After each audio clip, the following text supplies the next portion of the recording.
सभी को मेरा नमस्कार। आप सबका स्वागत करता हूं मैं आज के ऑनलाइन क्लास में।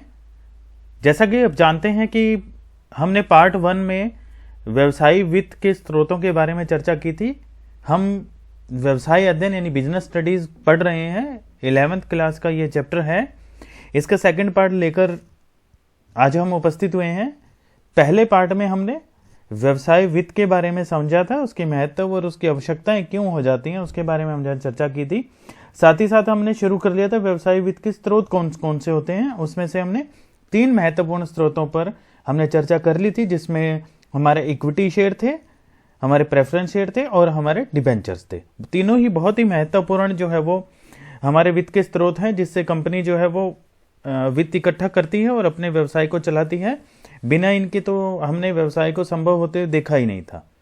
तो आप पिछले पार्ट 1 की वीडियो आप जरूर ध्यान से देख लें इस वीडियो को देखने से पहले, तभी आप इस वीडियो को आसानी से समझ पाएंगे। पिछले वीडियो की अपेक्षा ये वाला जो अब आज हम टॉपिक उठा रहे हैं ये थोड़ा सा अपेक्षाकृत थोड़ा सा समझने में जो है आपको प्रयास करना पड़ेगा, ज़्यादा कंसंट्रेशन बना के रखनी पड़ेगी। थोड़ा सा मुश्किल पार्ट है ये। तो पहले पार्ट की मैं वीडियो की लिंक आपको डिस्क्रिप्शन में डाल दूंगा। फिलहाल हम शुरू कर लेते हैं अपना सेकंड पार्ट। हम क्या सीखेंगे? हम सीख चुके हैं व्यावसायिक वित्त की प्रकृति और महत्व, आवश्यकताएं, स्रोत हम पढ़ चुके हैं। अंश और अंशों के प्रकार हमने पढ़ लिए। ऋण पत्र और ऋण पत्रों के प्रकार हम पिछली वीडियो में हम पढ़ चुके हैं। आज हम क्या पढ़ेंगे?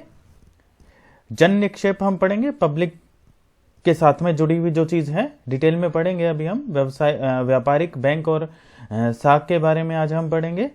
जीडीआर्स, एडीआर्स और आईडीआर्स थोड़ा सा समझने में मुश्किल रहेगा, लेकिन अगर आप लोग सभी ध्यान से सुनेंगे तो बहुत ही आसान हो जाएगा समझना। चलिए शुरू कर लेते हैं आज का टॉपिक। लाभों का पुनर्विनियोजन, प्रतिधारित लाभ। ठीक है, तो सबसे पहले हम प्रतिधारित जो लाभ शब्द यूज हुआ है उसके अर्थ को समझते हैं, फिर पूरे के पूरे इस पॉइंट को समझते हैं।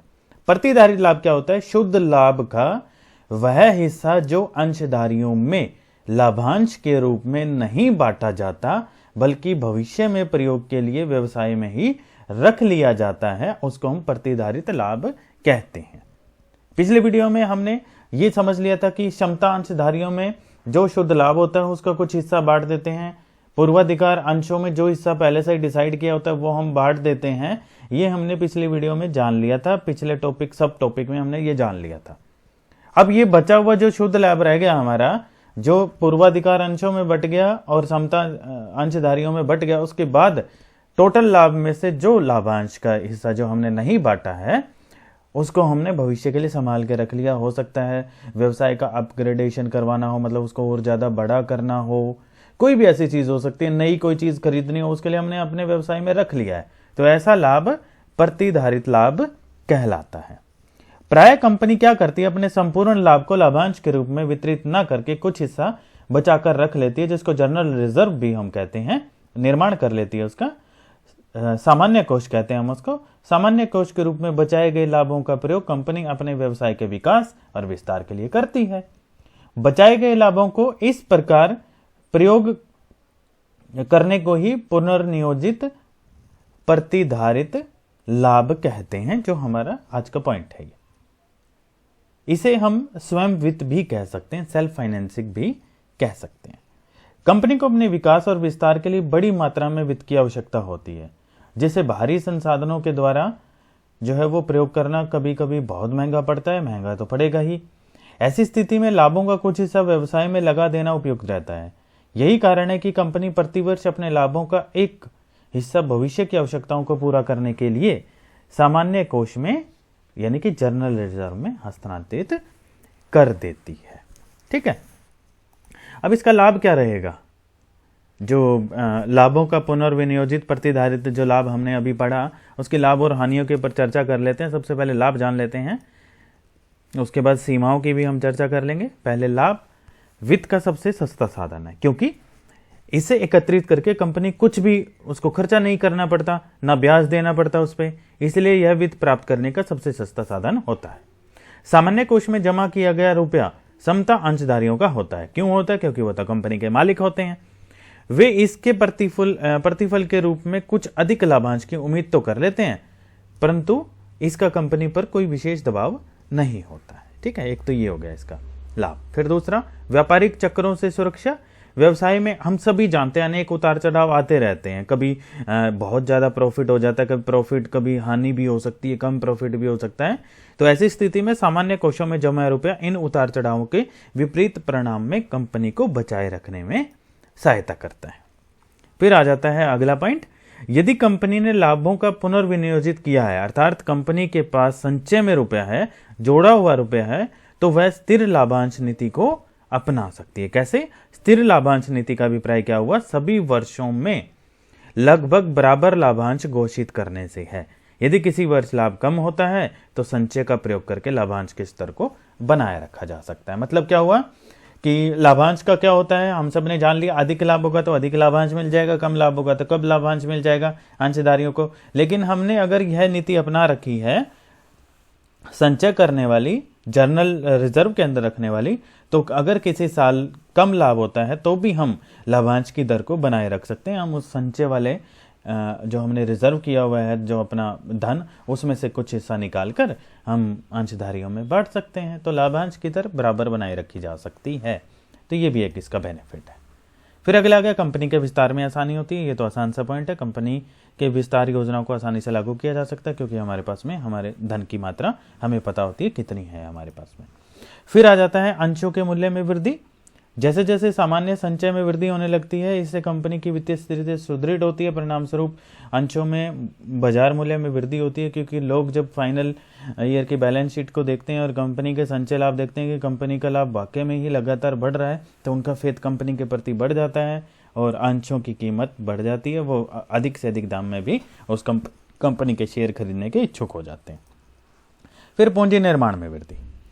जैसे जैसे संचय लाभ में वृद्धि होने लगती है, देश की बचतों को जितना अधिक निवेश किया जाता है उतना ही अधिक पूंजी निर्माण होता है। लाभों का पुनर्विनियोजन भी एक प्रकार की बचतों का ही निवेश है, अतः इससे देश की पूंजी निर्माण में भी वृद्धि होती है, क्योंकि एक तरह से कंपनी के पास में जितना अधिक धन इकट्ठा होता जाएगा उतना ही वो अधिक निवेश करने में सक्षम पाएगी अपने आप को। सीमाओं की चर्चा कर लेते हैं। सबसे पहला, एकाधिकार का खतरा। लाभों को अधिक मात्रा में एकत्रित करने से कंपनी की वित्तीय स्थिति में सुधार होता है। ऐसी कंपनियां तेजी से विकास करने लग जाती हैं और कुछ समय के बाद वे एकाधिकार की स्थिति में आ जाती हैं, यानी मार्केट के ऊपर कब्जा करने वाली बात कर रहे हैं। परिणाम स्वरूप एकाधिकार की हानियां दृष्टिगोचर होने लगती हैं।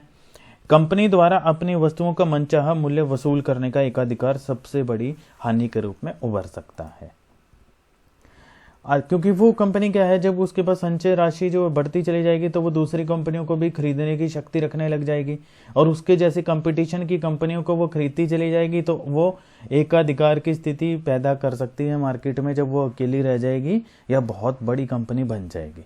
अति पूंजीकरण का खतरा हो जाता है। अधिक संचय से कंपनी में पूंजी की अधिकता हो जाएगी और इसी अनुपात में लाभों में वृद्धि ना हो तो अति पूंजीकरण की स्थिति उत्पन्न हो जाती है। यह कंपनी के लिए सुखदायक नहीं होती है। कब हो जाती है स्थिति? जब पूंजी की मात्रा बहुत अधिक कंपनी के पास हो जाती है तो अति पूंजीकरण का खतरा उत्पन्न हो जाता है। इससे क्या होगा? उचित अनुपात में लाभों में वृद्धि होने में खतरा हो जाएगा। अंशधारियों को हानि की संभावना कैसे हो जाएगी? अंशधारियों को कम दर से लाभांश देकर ही तो संचय का रुपया जमा करवाया जाता है। यदि इस संचय रुपए का उचित प्रयोग ना किया जाए तो अंशधारियों को हानि होगी, क्योंकि वहीं से तो पैसा बचा के संचय कर रहे हैं हम। अब चर्चा कर लेते हैं हम विशिष्ट वित्तीय संस्थाओं की। तो क्या हुआ? प्राय कंपनियां अंशों और ऋण पत्रों को निर्गमन करके काफी मात्रा में वित्त प्राप्त कर लेती हैं। हमने ये समझ लिया अब तक।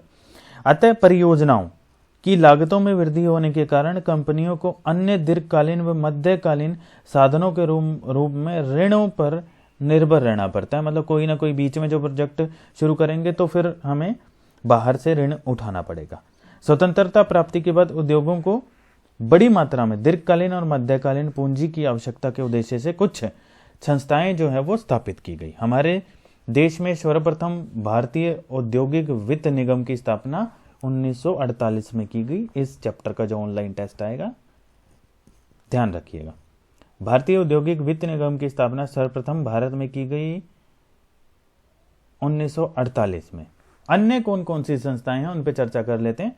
एक है IFCI, जिसको भारतीय औद्योगिक वित्त निगम के नाम से जाना जाता है। फिर आ जाती है SFC, राज्य वित्त निगम आ जाती है। फिर ICI, भारतीय औद्योगिक साख एवं विनियोग निगम। फिर आ जाता है NIDC, राष्ट्रीय औद्योगिक विकास निगम। फिर आ जाता है UTI, unit trust of India.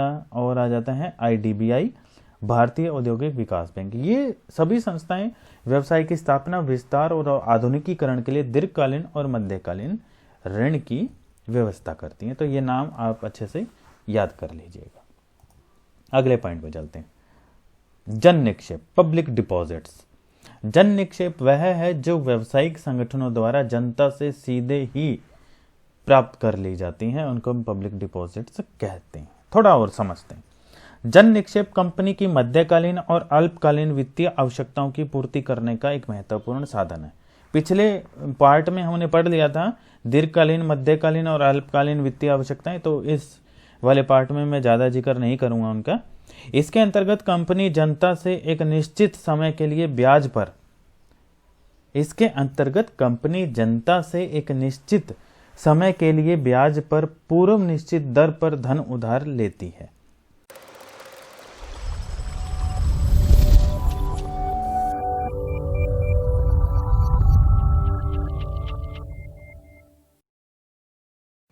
जन निक्षेप पर दिए जाने वाले ब्याज की दर बैंक द्वारा उसी अवधि के निक्षेप पर दी जाने वाली ब्याज की दर से कुछ अधिक होती है। ठीक है, तो बैंक से ज्यादा होती है।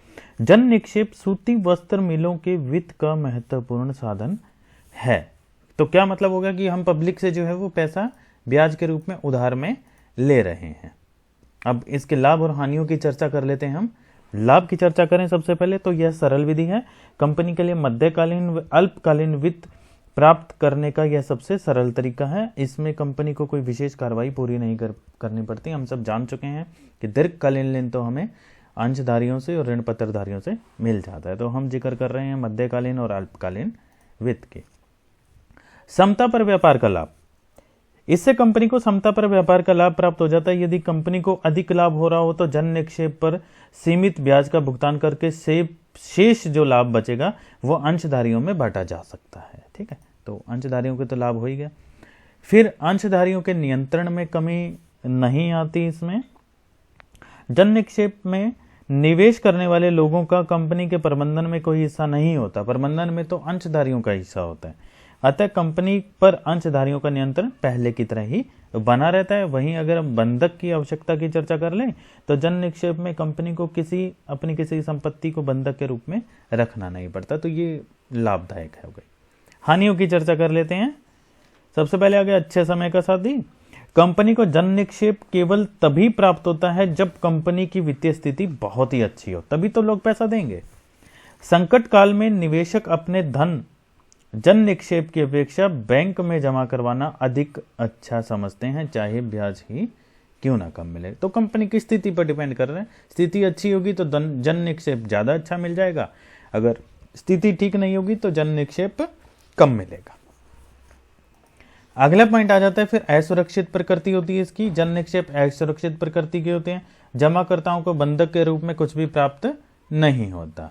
वहीं गलत प्रकृति की बात कर लेते हैं तो जन निक्षेप पूंजी बाजार यानी कैपिटल मार्केट में गलत प्रकृतियों को प्रारंभ करते हैं। जैसे एक ही अवधि में जन निक्षेप पर अलग अलग कंपनियां अलग अलग दर से ब्याज निश्चित करती रही हैं। तो एक गलत शुरुआत की बात हो रही है यहाँ पे। तो ये हो गया जन निक्षेप हमारा टॉपिक। अब व्यापारिक बैंकों की चर्चा कर लेते हैं। तो व्यापारिक बैंक अल्पकालीन वित्त प्राप्त करने का एक महत्वपूर्ण साधन है। इतना ही नहीं बल्कि व्यापारिक बैंक मध्यकालीन वित्त जो है वो देने में भी सक्षम होते हैं। व्यापारी जो बैंक होते हैं प्राय किस प्रकार से व्यवसाय की मदद करते हैं? एक तो अधिव्यय कर्ज जिसको ओवरड्राफ्ट कहते हैं। इसके अंतर्गत बैंक अपने ग्राहकों को उसे करंट अकाउंट में से जमा राशि से अधिक राशि निकलवाने की अनुमति प्राप्त कर देते हैं। मान लो हमारे खाते में करंट अकाउंट में 10,000 रुपये पड़े हैं और मुझे पेमेंट 20,000 की करनी है तो मैं कर सकता हूं। जितनी राशि खाते में जमा राशि से अधिक निकाली जाएगी उसे ही हम ओवरड्राफ्ट यानी अधिव्यय कर्ज कहते हैं। फिर उसके बाद हमें सुविधा मिल जाती है नगद साख की, कैश क्रेडिट। इसके अंतर्गत बैंक अपने ग्राहकों को प्रतिभूति के आधार पर एक निश्चित मात्रा में ऋण लेने का अधिकार भी प्रदान कर देता है। ग्राहक ऋण की राशि अपनी आवश्यकता अनुसार निकाल सकता है। यहां पर यह जरूर ध्यान देने वाली बात है कि ग्राहक से ब्याज केवल उसी राशि पर लिया जाएगा जो उसके द्वारा निकाली जाएगी। एक तरह से कैश निकालने की भी सुविधा जो है व्यापारिक बैंक देते हैं। फिर अल्पकालीन ऋण, इसके अंतर्गत ग्राहकों को ऋण की संपूर्ण राशि एक मुश्त उधार भी दे देता है। तो कुछ छोटी मोटी जो भी हमारी व्यवसायिक समस्याएं हैं उनको पूरा करने में सहायता मिल जाती है हमें। फिर प्राप्य बिलों का भुगतान करना, इसके अंतर्गत बैंक अपने ग्राहकों को प्राप्य बिलों के भुगतान की सुविधा प्रदान करता है। इस काम के लिए बैंक ग्राहक से कुछ कमीशन ले लेता है। ठीक है, तो ये कुछ ऐसी सुविधाएं हैं जो व्यापारिक बैंक जो है वो दे रहा है हमारे व्यवसाय को। अब महत्वपूर्ण पॉइंट व्यापारिक साख, जिसको ट्रेड क्रेडिट कहते हैं, बहुत ही महत्वपूर्ण पॉइंट है। व्यापारिक साख वह उधार सुविधा है जो एक व्यवसायी दूसरे व्यवसायी को वस्तुएं व सेवाएं क्रय करने के लिए प्रदान करता है। थोड़ा और समझते हैं। प्राय व्यवसाय में उधार क्रय विक्रय की सुविधा उपलब्ध रहती है, हम सब जानते हैं इस बारे में। उधार क्रय एक तरह का अल्पकालीन वित्त साधन ही होता है। इसके अंतर्गत माल का उधार क्रय करके उसे तुरंत प्रयोग में लाया जा सकता है, लेकिन उसका भुगतान कुछ समय बाद में करना पड़ता है। जैसे मान लो हम कोई दुकान चला रहे हैं और दुकान पे मुझे सामान चाहिए, तो जो सामान सप्लाई करते हैं वो सामान मुझे दे जाएगा और हफ्ते 10 दिन 15 दिन जो भी समय फिक्स होगा उस समय पर मुझे उस सारे सामान की पेमेंट करनी पड़ेगी। यानी कि सामान मैंने ले लिया बिना पैसा दिए, उसकी बिक्री करके मैंने पैसा इकट्ठा कर लिया और फिर जब पेमेंट का समय आया तो वो मैंने पेमेंट कर दी। इस वित्तीय साधन की अवधि इस बात पर निर्भर करेगी कि विक्रेता कितने दिन की उधार सुविधा उपलब्ध करवाता है। ठीक है, तो एक प्रकार से उधार सामान लेने और बेचने की प्रक्रिया जो है वो व्यापारिक साख कहलाती है। जितनी अच्छी व्यापारिक साख होगी उतना ही बड़ा हमें सामान का लोट मिल जाएगा और उतना ही ज़्यादा हमें समय मिल जाएगा। ठीक है, तो इस प्रकार से भी जो है वो हम व्यवसाय, जैसे कि मान लो कॉटन मिल है और हम रेडीमेड गारमेंट्स बनाते हैं, तो जहाँ से हमें कच्चा माल मिलेगा वहाँ से हम कच्चा माल पहले ले लेंगे और हफ्ता 10 दिन 2 महीने 1 महीना जैसा भी समय हमें मिलेगा उसकी पेमेंट करने की, हम बाद में उसकी पेमेंट कर देंगे, लेकिन हमारी फैक्ट्री जो है वो लगातार चलती रहेगी। तो ये व्यापारिक साख का फायदा होता है। अगले पॉइंट पर चलते हैं, अंत्य कंपनी जमाएं, आईसीडीज। यहां से थोड़ा सा ध्यान देने की आवश्यकता है, थोड़े से टिपिकल से पॉइंट आएंगे। एक कंपनी द्वारा दूसरी कंपनी को दिए जाने वाले असुरक्षित अल्पकालीन वित्त को आईसीडी कहते हैं। थोड़ा सा और, आईसीडी का अभिप्राय एक कंपनी द्वारा दूसरी कंपनी को दिए जाने वाले असुरक्षित अल्पकालीन वित्त से है। ये व्यवहार दलालों के माध्यम से होते हैं। इन जमाओं पर ब्याज की दर बैंक व अन्य बाजारों की अपेक्षा अधिक होती है। इस वित्त बाजार का सबसे महत्वपूर्ण लाभ यह है कि नौकरशाही तथा कानूनी झंझटों से मुक्ति मिल जाती है हमें। ठीक है, तो बीच में दलाल होगा, बीच में गारंटर होगा, कोई ना कोई एक जगह से दूसरी जगह जो है वो पैसे का व्यवहार लेन देन चलता रहेगा। तो कुछ इसके टाइप्स होते हैं। एक तो होते हैं हमारे 3 महीने वाली जमाएं, 3 मंथ्स डिपॉजिट, यह आईसीडी। अच्छा, आईसीडी का फुल फॉर्म तो आप समझ गए होंगे ना, इंटर कॉर्पोरेट डिपॉजिट, जिसको हिंदी में अंत्य कंपनी जमाएं कहते हैं। यह आईसीडी कौन से वाला, 3 महीने वाला जमाएं, यह आईसीडी का सर्वप्रचलित जो है वो सर्वाधिक प्रचलित प्रकार है। ये जमाएं कंपनियों की अल्पकालीन पूंजी कमी की समस्या को तुरंत हल कर देती हैं। कंपनी की यह कमी अनेक कारणों से हो सकती है, जैसे कि मान लो टैक्स की पेमेंट मुझे करनी है, कच्चे माल की आयात निर्यात हो सकता है, मेरा लाभांश का भुगतान हो सकता है, अत्यधिक पूंजीगत व्यय अगर मेरे से हो गए हैं तो वहां पर जो है वो ये मेरी मदद कर सकता है। ठीक है, कुछ भी ऐसा एकदम से कोई ब्रेकडाउन हो जाए, हड़ताल हो जाए, तो उस समय पर जो पैसे की आवश्यकता है तो यहाँ आईडी मेरी हेल्प कर सकता है। फिर दूसरी आ जाती है हमारी 6 मंथ वाली जमाएं। ये जमाएं मुख्यतः प्रथम श्रेणी के कर्जदारों के लिए उपलब्ध होती हैं। ये इनकी अवधि 6 महीने होती है। इन जमाओं पर ब्याज की दर 15% के आसपास रह सकती है। ठीक है, तो ये थोड़ा सा लॉन्ग टर्म की हो गई, 6 महीने वाली कम हो गई, सॉरी 3 महीने में पेमेंट करनी है, 6 महीने में करनी है, थोड़ी सी लॉन्ग टर्म हो गई। और हमारी तीसरी होती है मांग जमाएं, कॉल डिपॉजिट्स उसको अंग्रेजी में कहा जाता है। यह जमा धारणा आईसीडी के शेष दोनों प्रकारों से अलग है। इसके अंतर्गत ऋणदाता 1 दिन का नोटिस देकर कभी भी अपना धन वापस ले सकता है, इसीलिए तो इसको मांग जमाएं कहा गया। इन जमाओं पर ब्याज की दर 10% के आसपास रहती है। मतलब क्या हुआ कि पैसा दे दिया या माल उधार दे दिया और 1 दिन का प्रायर नोटिस देकर उसका पैसा जिसका भी है वो वापस ले सकता है। ठीक है, तो इस पर ब्याज दर कम है। ये 3 प्रकार की हैं हमारी आईडीज। आईडी जो है, अब हमारा जो है वो जीडीआर्स, एडीआर्स और आईडीआर्स आ गया। उससे पहले एक पॉइंट पे और चर्चा कर लेते हैं आईसीडीज की। इनकी विशेषताएं क्या रहेंगी। ये व्यवहार जो होते हैं आईसीडीज 2 कंपनियों के बीच में होते हैं, अल्पकालीन होते हैं, जमाएं इसमें असुरक्षित रहती हैं, दलालों के माध्यम से होते हैं जो मीडिएटर्स होते हैं। ये जमाएं बैंकों तथा अन्य बाजारों की अपेक्षा ज़्यादा ब्याज दर वाली होती हैं। ये जमाएं ऋणदाताओं के लिए अधिक जोखिम वाली होती हैं। इनकी कोई ओरिजिनल मार्केट नहीं होती। इन व्यवहारों के लिए कोई कानूनी औपचारिकताएं पूरी नहीं करनी पड़ती। इन जमाओं के 3 प्रकार हो जाते हैं, 3 माह वाले, 6 माह वाले और मांग जमाएं। और इन जमाओं को ऋणी के रूप में वित्तीय दृष्टि से कमजोर कंपनियां प्राथमिकता देती हैं। तो ये कुछ अच्छी विशेषताएं हैं। अब हम डिटेल में पढ़ लेते हैं जीडीआर्स, एडीआर्स और आईडीआर्स हमारे क्या होते हैं।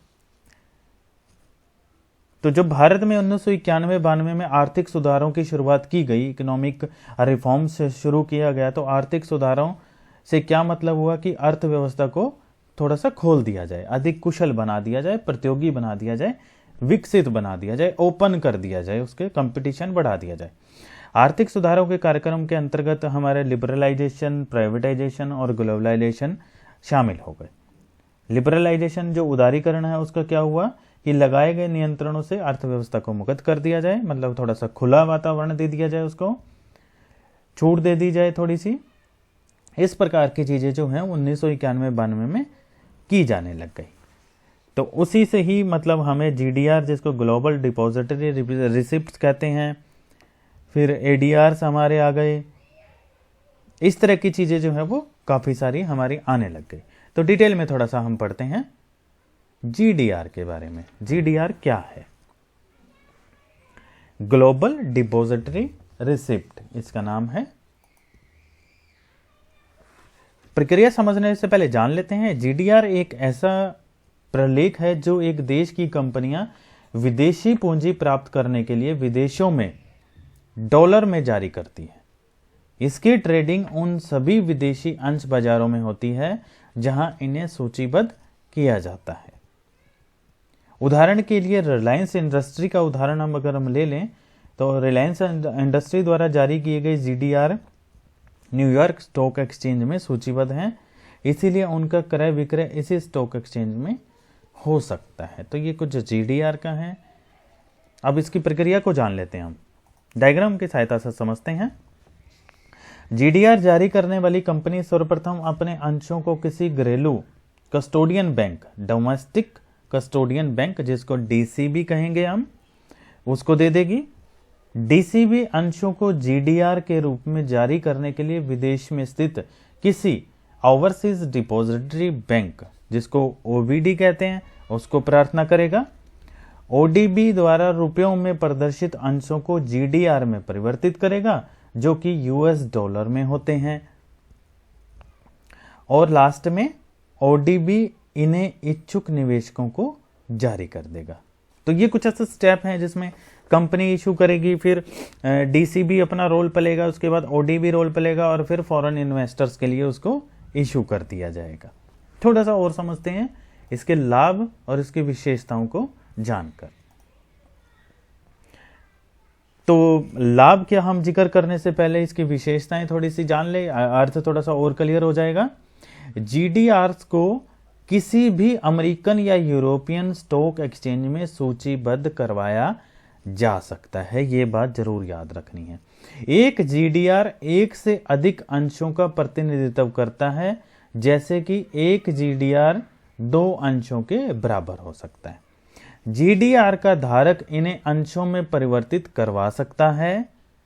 जीडीआर के धारक को, मतलब जिसके पास में जीडीआर है, जीडीआर के धारक को कंपनी में वोट डालने का अधिकार नहीं होता। क्या बच्चों आप बता सकते हैं मुझे कि अंशधारियों को कंपनी की मीटिंग में वोट डालने का अधिकार होता है या नहीं होता? कमेंट बॉक्स में बता दीजिएगा। जबकि तो ये जीडीआर के धारक जो होते हैं उनको कंपनी में वोट डालने का अधिकार नहीं होता। इन पर लाभांश अंशों की भांति ही प्राप्त होता है। जीडीआर को यूएस डॉलर में प्रदर्शित किया जाता है, इंडियन रुपी, जैसे किसी और करेंसी में नहीं, डॉलर्स में ही दिखाया जाता है। तो ये जीडीआर की विशेषताएं हैं। अब इसके लाभों की चर्चा कर लेते हैं हम। जीडीआर के माध्यम से भारतीय कंपनियों के लिए विदेशी पूंजी प्राप्त की जा सकती है। इससे कंपनियों को पर्याप्त वित्त प्राप्त हो जाता है और देश में विदेशी विनिमय कोष, जिसको कि फॉरेन एक्सचेंज रिजर्व कहते हैं, उसमें वृद्धि होती है। ये दोनों बातें आर्थिक विकास को बढ़ावा देती हैं। तो विदेशी पूंजी प्राप्त करने का एक बढ़िया साधन है जीडीआर। फिर अधिक तरलता, क्योंकि जीडीआर अच्छी वित्तीय स्थिति वाली कंपनियों द्वारा ही जारी किए जाते हैं, इसीलिए इनमें अंशों की अपेक्षा अधिक तरलता रहती है, अर्थात इन्हें आसानी से बेचा जा सकता है। ठीक है, तो बेचना भी आसान हो गया।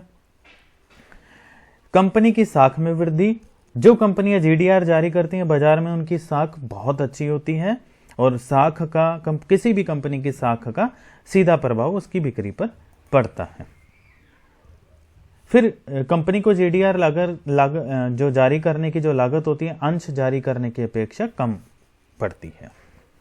जीडीआर जारी करके घरेलू बाजार में अंश जारी करने की अपेक्षा अधिक मूल्य प्राप्त होता है। इसीलिए ऐसा इसलिए होता है क्योंकि जीडीआर कंपनी की सुदृढ़ स्थिति का सूचक होती है, तो अधिक अंश मूल्य मिल जाता है।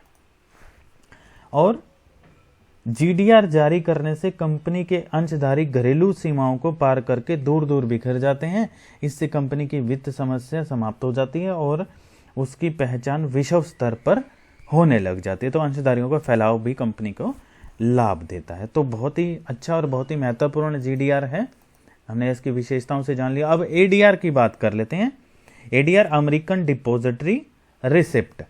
एडीआर एक ऐसा इंस्ट्रूमेंट है, ऐसा प्रलेख है जो अमेरिका से बाहर की कंपनियों, नॉन यूएसए कंपनीज, विदेशी पूंजी प्राप्त करने के लिए अमेरिका वासियों को जारी करती है। इसका सूचीन न्यूयॉर्क स्टॉक एक्सचेंज आदि अमेरिकन अंशों बाजार में हो सकता है। प्रोसेस जान लेते हैं इसकी क्या है। डायग्राम से समझते हैं, उसी प्रकार का सेम टू सेम है। एडीआर्स को किसी भी अमेरिकन स्टॉक एक्सचेंज में सूचीबद्ध करवाया जा सकता है।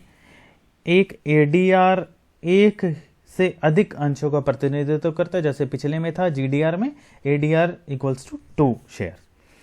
एडीआर्स का धारक इन्हें अंशों में परिवर्तन करवा सकता है। एडीआर के धारकों को कंपनी में वोट डालने का अधिकार नहीं होता। आप सब मुझे बता दें कंपनी में वोट डालने का अधिकार किसको होता है कमेंट बॉक्स में।